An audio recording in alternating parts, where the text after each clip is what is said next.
Ya, saya akademisi ilmu politik. Kalau ilmu saya diterapkan dengan baik, saya yakin itu. Saya yakin sekali negara ini bisa baik. Cuma saya bilang tadi, ilmu politik itu dengan politik itu berbeda. 360 bertolak belakang itu. Jadi saya katakan bahwa praktek politik yang terjadi ini tidak ada satu pun yang cocok dengan ilmu yang kami ajarkan itu. Jadi betul-betul kami gelisah Pak. Kami gelisah, sama gelisahnya kira-kira teman-teman di Fakultas Hukum melihat hukum itu hanya baik di Fakultas Hukum itu di meja studi. Pas sebenarnya kalau diterapkan itu tadi itu bagus sekali. Karena itu kami hanya kembali ya, karena pasti nanti dia mengatakan apa solusinya kan? Ini kan menarik ini. Saya diminta solusinya kan. Padahal sebenarnya teori itu sudah menjelaskan sekaligus solusi yang ditawarkan itu. Kan tidak ada teori itu tidak kuat kalau tidak ada faktanya tadi. Nah, apa yang disampaikan tadi ini kan narasumber asli ya, betul-betul aslinya ya. Narasumber asli ini fakta yang disodorkan ini. Terus bagaimana kita bisa menjelaskan? Nah, saya harus mulai dengan gini dulu supaya harapan saya supaya nanti setelah tahu ini terserah nanti Anda mau mengamuk, Anda mau pusing, Anda mau bunuh diri silakan. Nah, karena hanya itu yang saya bisa jelaskan kan. Gitu. Yang pertama, berharap sama pemerintah tidak mungkin. Berharap sama aparat tidak mungkin. Kenapa? Saya mulai dulu kulit itu dulu dari negara ini. Sebenarnya apa yang dipraktekkan negara ini? Ada satu paham yang berkembang ya, yang nanti berada dalam dunia politik, semua agama, semua bidang, semua aspek kehidupan masyarakat, ya bangsa dan negara itu ada, yaitu paham liberalisme. Liberalisme ini satu paham yang percaya sekali, yang yakin sekali bahwa individu itu hanya bisa berkembang secara maksimal kalau dibebaskan dari hambatan individu lainnya. Ya itu. Karena itu ya seruan liberalisme ini kepada seluruh masyarakat, kepada seluruh bangsa itu disinggungnya dengan mengatakan bahwa banteng-banteng yang cacat, yang sudah tua, sakit-sakitan itu harus mati. Ya, saya ini menghaluskan ini. Sebenarnya dia mau bilang orang tua yang tidak ada manfaatnya mati aja. Ya, dia cuma mengatakan banteng-banteng yang cacat, sakit-sakitan yang sudah tua itu tidak ada gunanya Anda hidup. Kalau Anda hidup hanya membebani generasinya tuh. Karena itu sebaiknya Anda meninggal, sebaiknya Anda mati. Kalau Anda mati ada dua surga yang saudara dapat. Surga yang pertama tadi karena penderitaannya sudah berakhir, dan surga yang kedua karena memberikan kesempatan kepada generasinya untuk berkembang. Gitu loh, amat. Jadi, nah karena itu ya ini teori ini menjelaskan. Nah apa nanti wujudnya ini liberalisme ini saya terangkan. Coba Bapak jangan frustasi. Kalau ini sebenarnya sudah paham. Karena di kuliah saya itu sudah jelas sekali, sudah terang sekali. Coba dia tidak punya kekuasaan, tidak punya pengaruh, tidak punya kewenangan, dan tidak punya kekuatan. 3 unsur kekuasaan itu tidak ada dia pegang. Karena itu tidak bisa melawan dia. Dia tidak bisa melawan. Tapi, nah, bagaimana ini bisa dijelaskan ini? Liberalisme itu tadi masuk di dalam dunia sosial itu wujudnya individualisme. Karena itu dia mengutamakan diri sendiri, Pak. Tidak mungkin dia masyarakat, tidak bakalan itu. Kalau dia masuk di dalam dunia politik, lahirlah yang namanya demokratisme. Demokratisme paham yang menganggap bahwa apa yang disepakati secara umum mau ditentang masyarakat atau tidak peduli. Karena itu landasan hukum. Itulah dasarnya BBM meskipun Bapak demo, ya tidak dicabut kalau memang pemerintah itu tidak merasa dirinya itu ancaman. Ya karena itu kalau Anda mau demo pastikan bahwa kekuasaan itu jatuh. Kalau tidak jatuh tidak ada gunanya bagi mereka. Iya ini teori ya. Teori ya. Pembahasan teoritisnya seperti itu.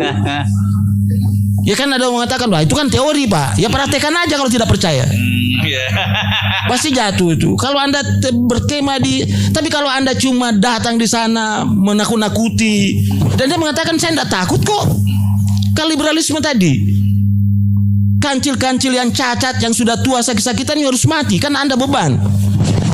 Ya karena itu subsidi itu, bansos itu beban memang. Beban, karena itu dia harus cabut. Biar mati sekalian. Biar Anda mati enggak apa-apa tuh. Ya memang begitu kok. Ini liberalisme ya. Liberalisme tadi yang masuk di dalam dunia politik namanya demokratisme. Lihat aja itu, seluruh keputusan-keputusan politik belum dilaksanakan sudah di-challenge oleh masyarakat. Sudah diuji di MK. Itu kan penolakan itu. Ya, penolakan itu.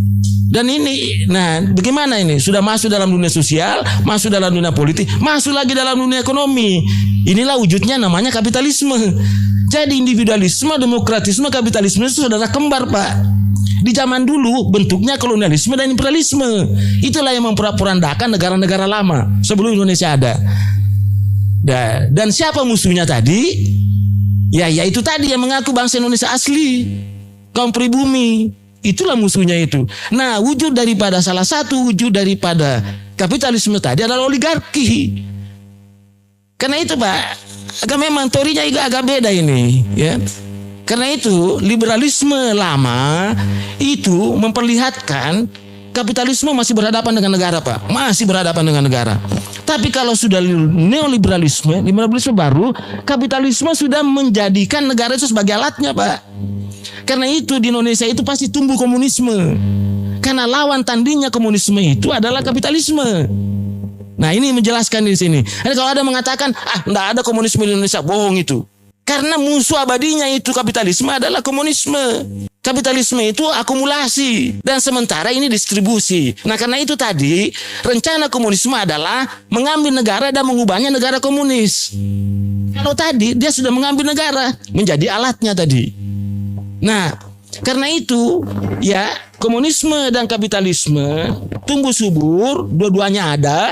Karena itu menjadi sasaran itu kaum pribumi Indonesia asli, bangsa Indonesia asli dan tentu Islam mayoritas. Itu yang dijadikan alat untuk saling menyerang keduanya.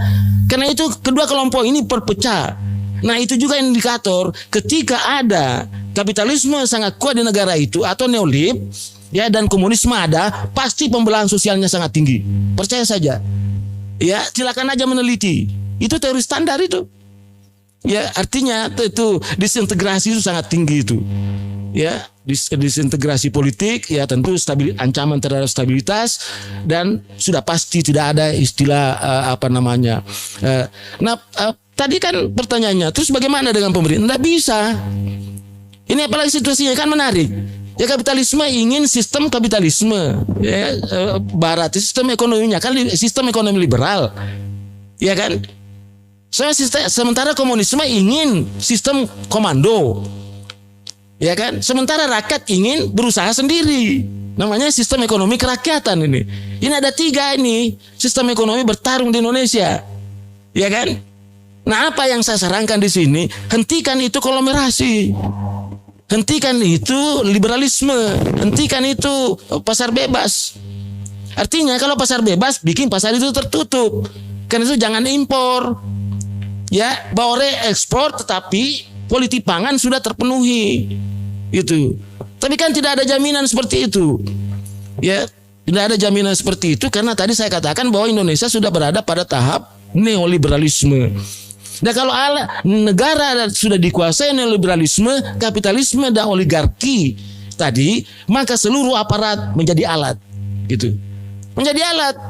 DPR-nya menjadi alat, Mahkamah Konstitusi menjadi alat. Militernya menjadi alat, polisinya menjadi alat, birokrasinya menjadi alat. Tapi itu dianggap absah karena ada dalam hukum. Itu problemnya, Pak. Gitu kan? Nah, karena dia akan masuk, dia butuh karpet merah, Pak. Dia butuh karpet merah, apa itu? Debirokratisasi. Artinya mudahkan dia masuk. Kalau mudahkan masuk, pasti persulit mereka ini.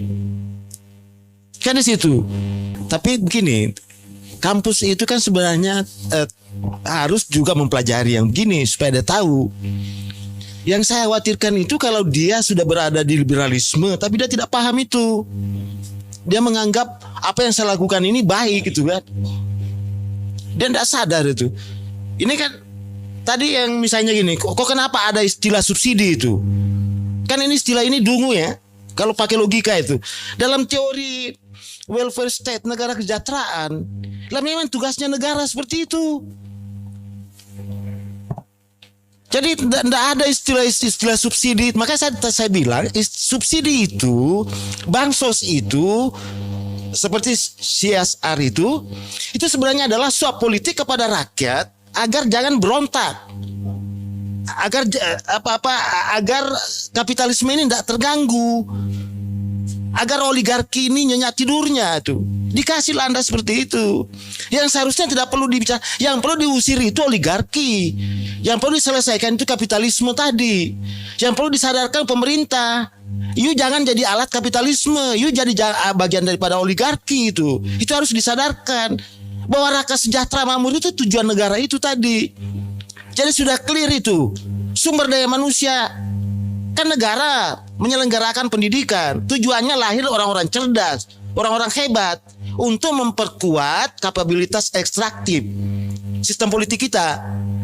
Untuk apa itu? Supaya seluruh sumber daya yang ada, sumber daya alam tadi dikelola oleh sumber daya yang hebat, ya kan? Lahirlah sumber daya buatan yang kita pakai sama-sama.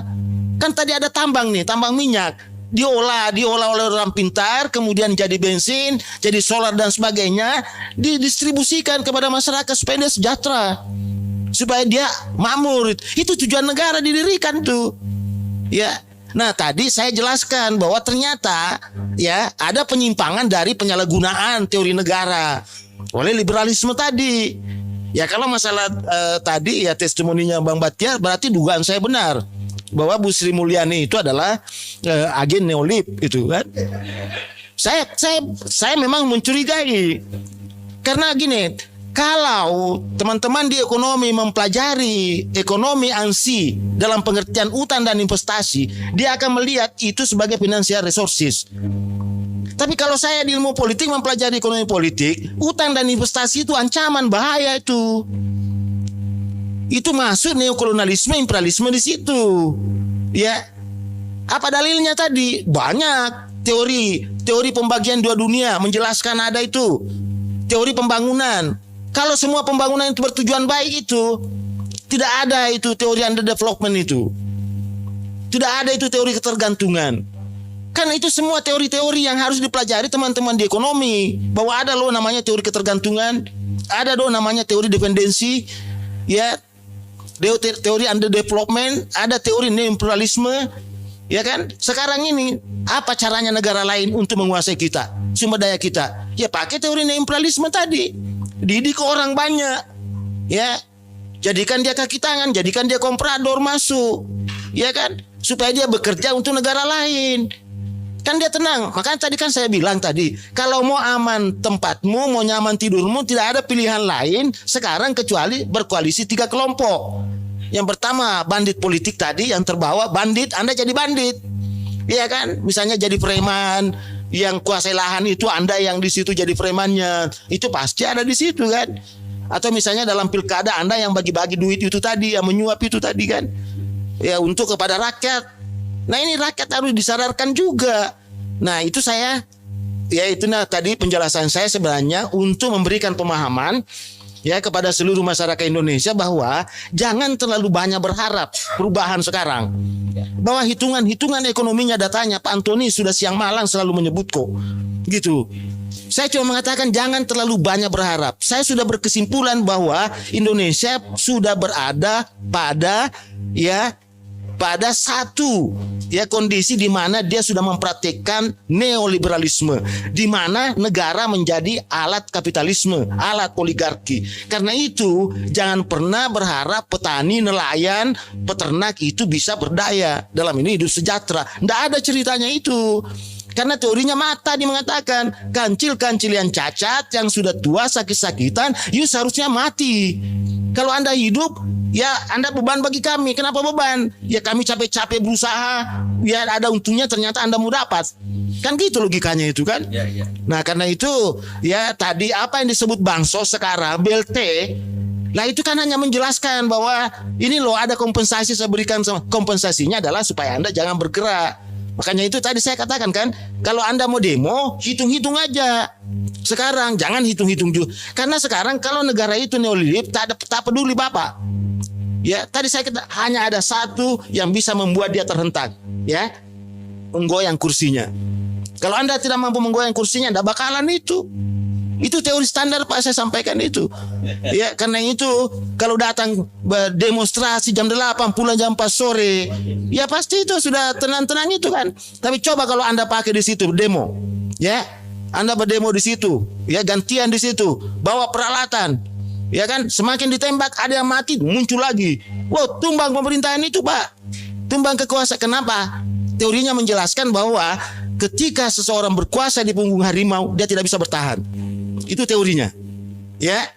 Dan penguasa yang tidak punya legitimasi dan justifikasi sulit mempertahankan kekuasaannya. Itu teorinya, Pak. Kalau tidak percaya teori, praktekkan aja. Kan gitu itu tadi. Ya, ya, oke. saya kira gitu. Ya, oke.